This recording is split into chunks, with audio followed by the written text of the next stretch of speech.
SNDP യോഗം കായംകുളം യൂണിയന്റെ നേതൃത്വത്തിൽ വിഷു കൈനീട്ടം നൽകി. ശാഖായോഗം ഭാരവാഹികൾക്കും യൂണിയൻ വനിതാ സംഘം ഭാരവാഹികൾക്കുമാണ് വിഷു കൈനീട്ടം നൽകിയത്. 20 വർഷത്തിനു മുകളിൽ ശാഖാ ഭാരവാഹികളായിരുന്നവരെ ആദരിച്ചു.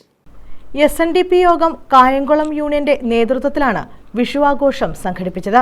വിഷുക്കണിയൊരുക്കിയും വിഷുക്കൈനീട്ടം വിതരണം ചെയ്തുമായിരുന്നു ആഘോഷം. ശാഖായോഗം ഭാരവാഹികൾക്കും യൂണിയൻ വനിതാ സംഘം ഭാരവാഹികൾക്കും കോടിയും നൽകി.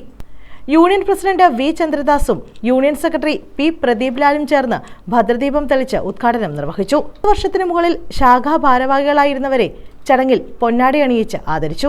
Union vice president Kolath Babu, board അംഗങ്ങളായ A. പ്രവീൺകുമാർ, മടത്തിൽ ബിജു, യൂണിയൻ കൗൺസിലർമാരായ പനക്കൽ ദേവരാജൻ, മുനമ്പേൽ ബാബു, J. സജിത് കുമാർ, സംഘം Ravi, N. Devadas, PS Baby, N. Sadanandan, Sushamma, Bhasura Mohan, Soudamini Radhakrishnan, Ajitha Anil, Sreelatha Sasi, youth movement union convener VS Soni, ശാഖാ ഭാരവാഹികൾ, വനിതാ സംഘം ഭാരവാഹികൾ എന്നിവർ പങ്കെടുത്തു. News bureau, Kayamkulam.